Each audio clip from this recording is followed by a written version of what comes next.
ಈಗಿನ ಕಾಲದಾಗ ಸ್ವೀಟ್ ಅಂದ್ರೆ ಒಲ್ಲೆ ಅಂತಾರೆ ನೋಡ್ರಿ. ಅದ್ರೊಳಗೆ ಬೆಲ್ಲದ ಏನಾರ ಇತ್ತಂದ್ರೆ ಒಲ್ಲೆಪ್ಪ ಅಂದ್ಬಿಡ್ತಾರ. ಬಟ್ ಇದು ಆರೋಗ್ಯಕ್ಕೆ ಭಾಳ ಒಳ್ಳೆಯದು. ಆಮೇಲೆ ಇದು ಭಾಳ ಹಳೆ ರೆಸಿಪಿ ರೀ. ಇದರ ಹೆಸರು ಅಳ್ಳಿಟ್ಟು ಅಂತ ಕರಿತೀವಿ. ಇದನ್ನ ಶ್ರಾವಣ ತಿಂಗಳದಾಗ ನಾಗರ ಪಂಚಮಿ ಆಮೇಲೆ ಶಿವರಾತ್ರಿ ಭಾಳ ಮಾಡ್ತಾರ. ಆಮೇಲೆ ಭಾಳ ಆಗಿರುವಂತಹ ಒಂದು ರೆಸಿಪಿ. ಹಾಗಾದ್ರೆ ವಿಡಿಯೋ ಸ್ಟಾರ್ಟ್ ಮಾಡೋಣ ಬರ್ರಿ. ನಾನು ನಿಮ್ಮ ಪ್ರೀತಿಯ Gauri Kumaraswamy. So welcome back to my channel Gauri Shivamath kitchen blogs. ಮೊದಲಿಗೆ ನಾನಿಲ್ಲೇ 2 ಸ್ಪೂನು ತುಪ್ಪ ಹಾಕೊಂಡಿದ್ದೀನಿ ರೀ. ತುಪ್ಪ ಕರಗಿದ ನಂತರ ನಾವು ಇದಕ್ಕೆ 1 ಕಪ್ನಷ್ಟು ಸಾನ್ಸಿದಂತಹ ಗೋಧಿ ಹಿಟ್ಟನ್ನು ಹಾಕೊಳ್ಳೋನು. ಸೊ ಇದನ್ನು ಹುರಿಬೇಕಾದ್ರೆ ನೀವು ಸಣ್ಣ ಉರಿ ಒಳಗನ ಹುರ್ಕೋಬೇಕು, ಅಂದಾಗ ಮಾತ್ರ ಸರಿಯಾಗಿದು ಬೇಯ್ತದ್ರಿ. ಸೊ ನೋಡ್ರಿ, ಇದೇ ಥರ ಸಣ್ಣ ಉರಿ ಒಳಗನ ಹುರ್ಕೋಬೇಕು ನಾವು.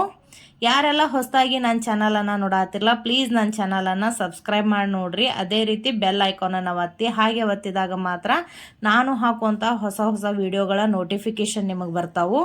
ಸೊ ಈ ಥರ ಡ್ರೈ ಅನಿಸಿದ್ರೆ ಇನ್ನೊಂದು ಸ್ವಲ್ಪ ತುಪ್ಪನ ಹಾಕೊಂಡು ಹುರ್ಕೋಬೇಕು. ನೋಡ್ರಿ, ಈ ಥರ ಕಲರ್ ಚೇಂಜ್ ಆಗಬೇಕು. ಆಮೇಲೆ ಅದು ಒಂದು ಸ್ಮೆಲ್ ಬರ್ತೈತ್ರಿ. ಆ ಸ್ಮೆಲ್ ಬರೋವರೆಗೂ ಹುರ್ಕೋಬೇಕು. ನೋಡ್ರಿ, ಈ ಥರ ಕಲರ್ ಚೇಂಜ್ ಆಗ್ತದ. ಆಮೇಲೆ ಗ್ಯಾಸನ್ನು ಆಫ್ ಮಾಡ್ಕೊಂಡ್ಬಿಡ್ರಿ. ನಂತರ ನಾನು ಇನ್ನೊಂದು ಬೋಗಣಿಯನ್ನು ಇಟ್ಕೊಂಡಿದ್ದೀನಿ ರೀ. ಅದಕ್ಕೆ 1 ಕಪ್ನಷ್ಟು ಬೆಲ್ಲ ಹಾಕೊಳಕತ್ತೀನಿ. ಸೊ ಅದಕ್ಕೆ 1 ಕಪ್ನಷ್ಟು ಇಲ್ಲೇ ನಾನು ನೀರನ್ನು ಹಾಕೊಳಕತ್ತೀನಿ.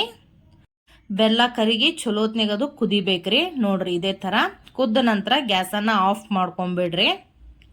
ನಂತರ ನಾವೇನು ಹುರಿದಿಟ್ಕೊಂಡಿವಲ್ರಿ ಗೋಧಿ ಹಿಟ್ಟು, ಅದಕ್ಕೆ 2 ಏಲಕ್ಕಿ 2 ಲವಂಗ ಕುಟ್ಟಿಟ್ಕೊಂಡಿವ್ರಿ, ಅದನ್ನು ಹಾಕೊಳಕತ್ತೀವಿ. ಆಮೇಲೆ ತುರಿದಂತಹ ಒಣ ಕೊಬ್ಬರಿ ಪುಡಿಯನ್ನು ಹಾಕೊಳಕತ್ತೀವಿ. ನಂತರ ಅದಕ್ಕೆ ನಾವೇನು ಬೆಲ್ಲನ ಕುದಿಸಿಟ್ಟಿದ್ವಿ ಅಲ್ರಿ, ಸ್ವಲ್ಪ ಆರ್ಬೇಕ್ರಿ. ಅದು ಆರಿದ ನಂತರ ಈ ಥರ ಅದ್ರೊಳಗೆ ಸೋಸ್ಕೋಬೇಕು. ಸೋಸಿದ ನಂತರ ಚಲೋತ್ನಾಗಿ ಈ ಥರ ಮಿಕ್ಸ್ ಮಾಡ್ಕೊಂಡ್ಬಿಡೋನು. ಹಾಗೆ ನನ್ನ ಇನ್ಸ್ಟಾಗ್ರಾಮ್ ಪೇಜು ಫೇಸ್ಬುಕ್ ಪೇಜನ್ನು ಫಾಲೋ ಮಾಡಿರಿ.